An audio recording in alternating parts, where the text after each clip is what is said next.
The year 1973 was consumed by the growing investigation and the cover-up of the Watergate scandal. Throughout the events of this year, news reporting would continue to uncover evidence of the involvement by President Richard Nixon. As the Vietnam War was ending, inflation began to directly affect the lives of every American, with the cost of gas and food rising, and a decrease in the value of the dollar. January of 1973 was a busy month, and it all started on January 7th when a sniper named Mark Essex entered the Howard Johnson's hotel and terrified the city, keeping the New Orleans Police Department at bay, firing shots and taking nearly a dozen lives in a rampage fueled by racism and hatred unlike anything the city had ever seen. In the end, Essex was taken out by police sharpshooters after a 10-hour standoff. On January 14th, Elvis Presley made history as the first solo entertainer to hold a live concert broadcast internationally via satellite. More than 1 billion people around the world tuned in to watch Aloha from Hawaii.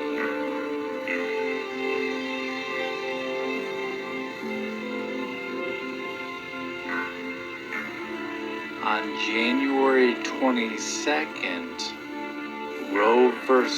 Wade, the landmark Supreme Court decision that established a woman's legal right to have an abortion, was decided. The court ruled in a 7-2 decision that a woman's right to choose an abortion was protected by the privacy rights guaranteed by the 14th Amendment to the U.S. Constitution. January 27th brought an end to the U.S. involvement in Vietnam. The United States, South Vietnam, Viet Cong, and North Vietnam formally signed the Paris Peace Accords. The settlement included a ceasefire, and the United States agreed to withdraw all remaining U.S. troops and advisors and dismantle all of the U.S. bases within 60 days. In return, the North Vietnamese agreed to release all U.S. prisoners of war. On March 14th, a future United States Senator named John McCain was released after spending over 5 years as a North Vietnamese prisoner of war. The very next month, McCain wrote about his ordeal in an issue of U.S. News and World Report, telling the tale of being shot down by enemy fire, teetering on the edge of death, and then enduring years of solitary confinement.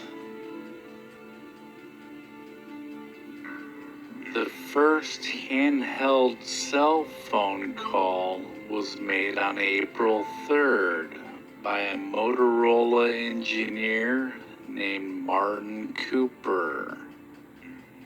Cooper walked down 6th Avenue in New York City, hoisting the 2.5-pound prototype to his ear, calling a rival, Joel Engel of Bell Laboratories, to declare that his Motorola team had devised a functional, portable phone. On April 17th, Federal Express officially began operations with the launch of 14 small aircraft from the Memphis International Airport. On that night, Federal Express delivered 186 packages to 25 U.S. cities along the East Coast, from Rochester, New York, down to Miami, Florida.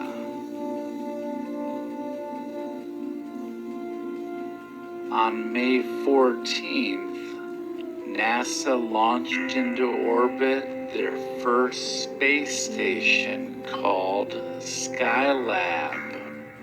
Crews of visiting astronauts used Skylab to carry out investigations of the human body in space, along with studying both the Sun and Earth during its 6-year journey. On June 9th, Racehorse Secretariat became the first horse since 1948 to win America's coveted Triple Crown after winning the Belmont Stakes. In one of the finest performances in racing history, Secretariat, ridden by Ron Turcotte, finished the 1.5-mile race in a record 2 minutes and 24 seconds. He also won by a record 31 lengths. On August 11th, the nostalgic teenage coming-of-age movie American Graffiti, directed and co-written by George Lucas, opened in theaters across the United States. The film would go on to launch the big screen careers of Richard Dreyfuss and Harrison Ford, as well as former child star Ron Howard.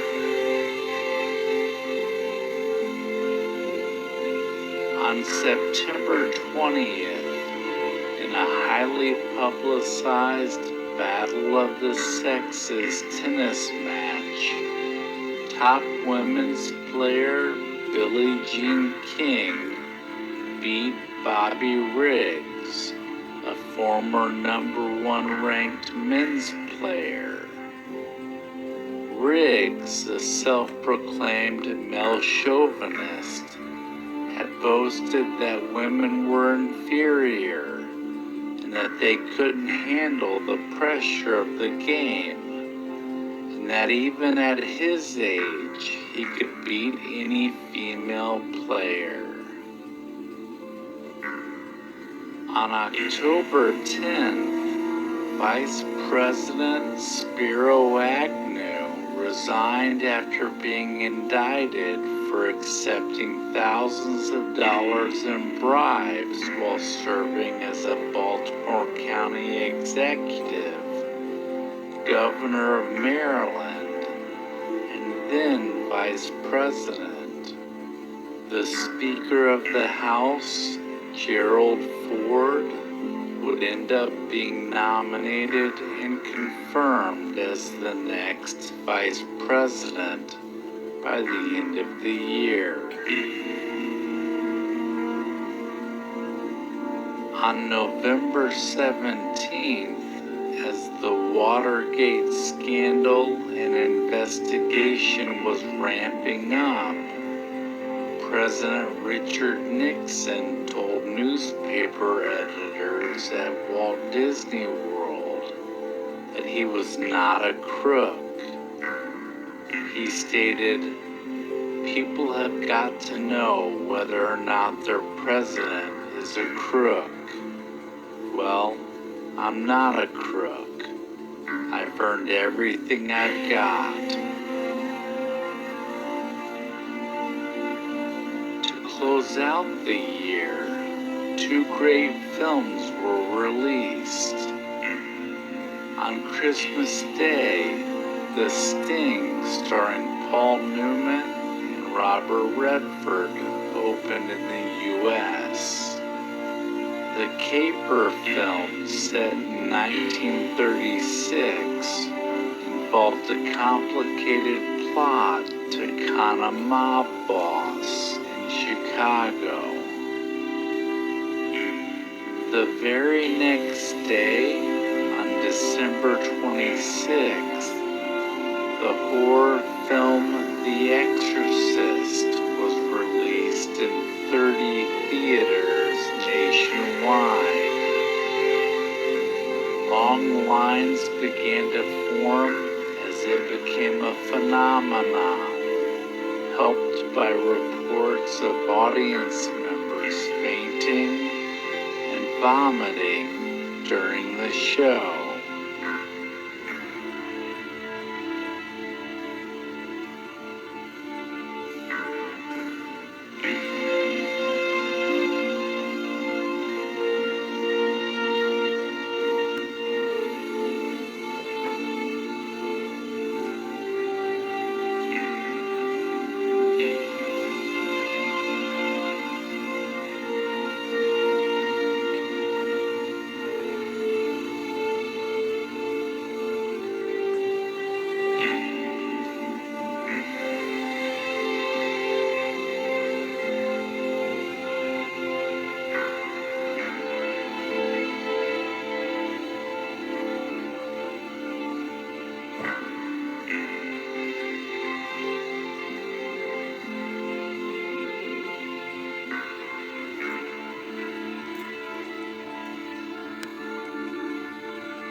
With Vietnam behind us, the United States was ready for a new start.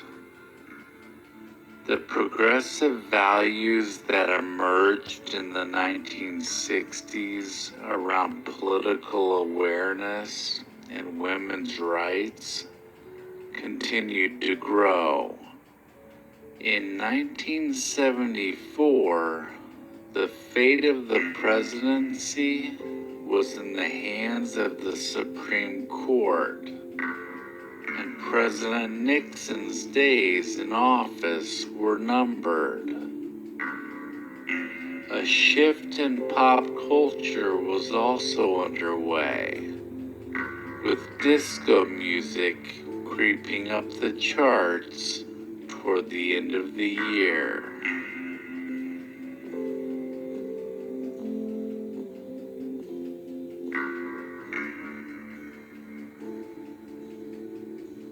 To begin the year, the United States moved daylight savings time up to January 6th, 4 months early, in response to the 1973 energy crisis. The The Emergency Daylight Savings Time Act, signed by President Nixon, dictated that clocks would spring forward 1 hour on January 6th and stay that way until April 27th, 1975. The year-round daylight savings time idea was scrapped by October 27th of that same year.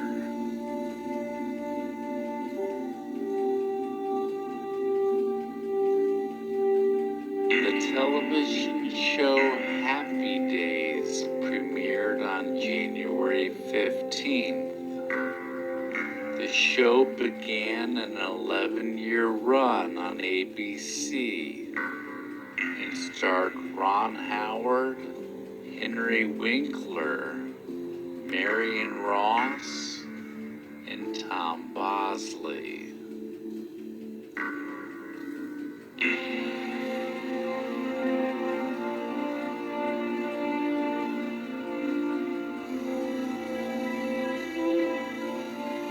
On February 4th, Hattie Hearst, the 19-year-old granddaughter of newspaper tycoon William Randolph Hearst, was kidnapped from her apartment in Berkeley, California. Over the course of the next 2 months, the Symbionese Liberation Army allegedly brainwashed Hearst, and she publicly declared her allegiance to the group. She would also take on the new name Tanya, and weeks later participate in a bank robbery.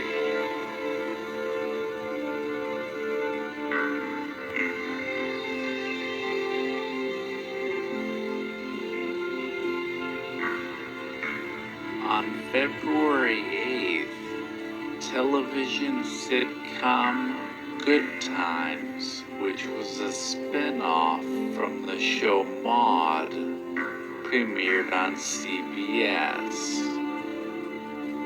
The show starred Esther Roll, John Amos, and J.J. Walker, and was the first sitcom that featured 2 African-American parents supporting their family.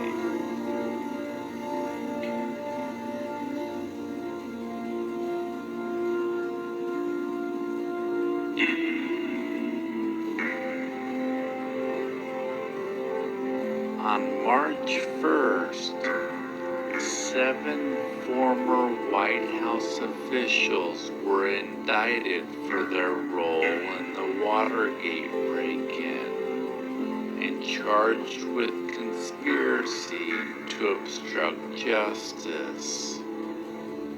President Nixon was also named as an unindicted co-conspirator.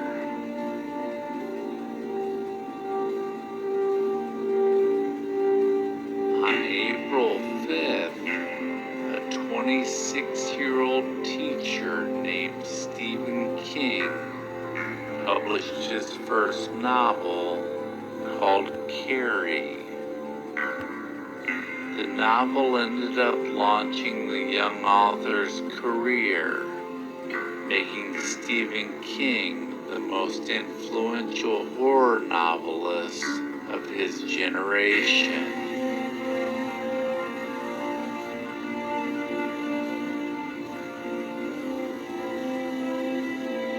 On April 8th, Hank Aaron of the Atlanta Braves broke Babe Ruth's home run record. Aaron hit his 715th career home run off Los Angeles Dodgers pitcher Al Downing in front of a record crowd at the the Atlanta Fulton County Stadium.